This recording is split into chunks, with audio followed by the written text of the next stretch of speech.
اعوذ باللہ من الشیطان الرجیم بسم اللہ الرحمن الرحیم اللہم صلی علی حبیبہ سیدنا محمد و آل محمد و اصحاب محمد وبارک وسلم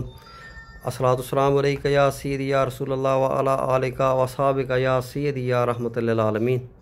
دوستو، میں اس وقت موجود ہوں جنت المالا، جہاں پر آرام فرما ہے حضور سید عالم جناب سیدہ ام المومنین امہ خدیجۃ الکبریٰ رضی اللہ عنہا، اور ان کے ساتھ آرام فرما ہے سیدنا ابو طالب رضی اللہ عنہ۔ آج ان کا یوم ولادت ہے، 29 شوال المکرم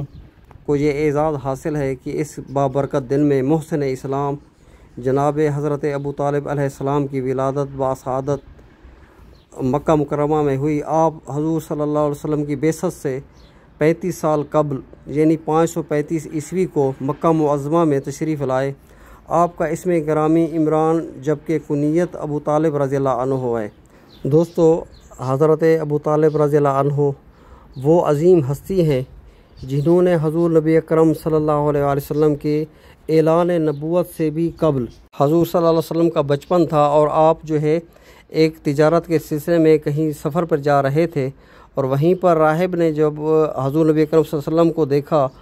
اور ان کو پہچان ہوئی کہ یہ آنے والے نبی ہیں، اور انہوں نے حضور نبی اکرم صلی اللہ علیہ وسلم کے ساتھ تمام جو قریش کے سرداران تھے اس وقت، اس قافلے میں سب کو جو ہے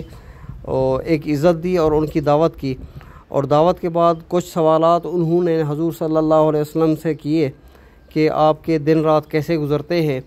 تو اس کے بعد جو ہے انہوں نے حضرت ابو طالب رضی اللہ عنہ کو ارشاد فرمایا کہ بھی یہ جو ہے آپ کے بھتیجے جو ہیں ان کا بہت آپ نے خیال رکھنا ہے، ان کے جو میں نشانیاں دیکھ رہا ہوں یہ نبی آخر الزمان صلی اللہ علیہ وسلم ہیں۔ تو حضرت ابو طالب رضی اللہ عنہ کو انہوں نے ایک درخواست کی کہ ان کو لے کر آپ یہاں سے آگے نہ تشریف لے جائیں، کیونکہ یہودی جو ہیں آپ کی راہ تک رہے ہیں، اور ان کے مطابق ان کے پاس جو ہے آپ صلی اللہ علیہ وسلم کی بعثت کی نشانیاں موجود ہیں۔ جیسے ہی وہ آپ کو دیکھیں گے تو اس کے بعد آپ کو نعوذ باللہ شہید کر دیں گے۔ تو حضرت ابو طالب رضی اللہ عنہ کا اسلام کا اس سے بڑھ کر اور کیا ہوگی کہ اسی وقت آپ نے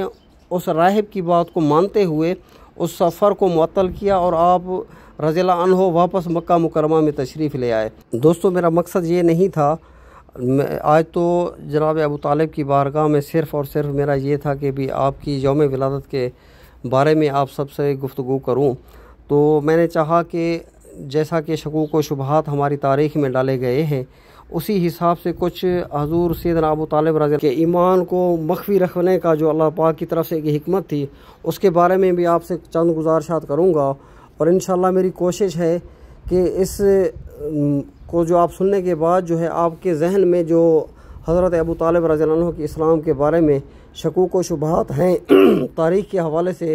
کوشش کروں گا کہ آپ کو ایک صحیح طریقے سے سمجھا سکوں، اور آپ کو اس ویڈیو کو سننے کے بعد جو ہے امید ہے کہ آپ کو جو شکوک و شبہات حضور ابو طالب رضی اللہ عنہ کے اسلام کے بارے میں ہیں اور اس کے ایمان کو مخفی رکھنے کے بارے میں جو ذہن میں آپ سوالات ہیں وہ انشاءاللہ دوبارہ جنم نہیں لیں گے۔ تو دعا ہے رب العالمین حضور صلی اللہ علیہ وسلم کے اہل بیت اطہار کے صدقے میں، حضور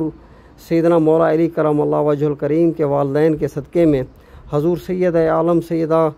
خدیجۃ الکبریٰ رضی اللہ عنہ کے صدقے میں ہمارے حال پہ رحم و کرم فرمائے، ہمارے آباء و اجداد جو اس دنیا سے رخصت ہو گئے ان سب کی مغفرت فرمائے، اور ہمارے زنگ آلود دلوں کو حضور صلی اللہ علیہ وسلم کی اہل بیت کی محبت سے مالا مال فرمائے، اور حضور صلی اللہ علیہ وسلم کی اہل بیت کا کرم سایہ، اور حضور مولا کائنات مولا علی کرم اللہ وجہ الکریم کی شان پاک کا صدقہ ہمیں صحیح معنی میں اسلام کو سمجھنے، سننے اور عمل کرنے کی توفیق عطا فرمائے۔ تو دوستو، انشاءاللہ نیکسٹ ویڈیو میں جو ہے میں آپ کو بتاؤں گا مکہ مکرمہ کی تاریخ اور مکہ مکرمہ کے حوالے سے کہ ایک مکہ مکرمہ کی اس وقت جغرافی حیثیت کیا تھی۔ مکہ مکرمہ کو ایک انٹرنیشنل روٹ کے لیول سے جو ہے دیکھا جاتا تھا، اور جہاں سے جو ہے تجارتی قافلے گزرتے تھے، پوری دنیا سے آنے والے زمینی جو راستے تھے وہ اسی مکہ مکرمہ کے راستے سے آگے سفر کیا کرتے تھے۔ تو اس کے بعد جو ہے میں انشاءاللہ نیکسٹ ویڈیو میں آپ سب کو حضرت ابو طالب رضی اللہ عنہ کے اسلام اور باب دار ندوہ جو کہ یہاں پر قائم کی گئی تھی ایک کمیٹی، اس کے بارے میں بھی بتاؤں گا۔ اس کو سننے کے بعد جو ہے آپ کے ذہن میں جو بھی سوالات ہوں گے انشاءاللہ رب العالمین سے التجا ہے اور دعا ہے کہ میں اس کوشش میں کامیاب ہوں اور اللہ پاک مجھے اس کوشش میں کامیاب کرے۔ آپ نے میرے لیے دعا بھی کرنی ہے اور میں حضور سیدنا ابو طالب رضی اللہ عنہ کی بارگاہ میں التجا گو ہوں کہ مجھے اپنی نظر کرم کا فیض عطا فرمائیں، تاکہ میں اپنی طرف سے جو میری ایک کوشش ہے کہ حضور صلی اللہ علیہ وسلم کے خاندان مبارک اور بالخصوص حضرت ابو طالب رضی اللہ عنہ کے بارے میں جو ہمارے ہاں شکوک و شبہات ڈالے گئے ہیں ان کو کچھ اپنی طرف سے دور کرنے کی کوشش کر سکوں۔ تو انشاءاللہ نیکسٹ ویڈیو کا انتظار آپ نے کرنا ہے، اور میں انشاءاللہ ایک سیریل شروع کر رہا ہوں جس میں حضور صلی اللہ علیہ وسلم کے پورے قبل اسلام جو کہ واقعات رونما ہوئے تھے ان کو بھی پیش کروں، اور ان کے ساتھ جو ہے مکہ مکرمہ کی تاریخ بھی آپ کے سامنے رکھوں۔ اللہ پاک ہماری اس کاوش کو کامیاب فرمائے اور ہمارے حال پہ رحم و کرم فرمائے۔ السلام علیکم ورحمۃ اللہ وبرکاتہ۔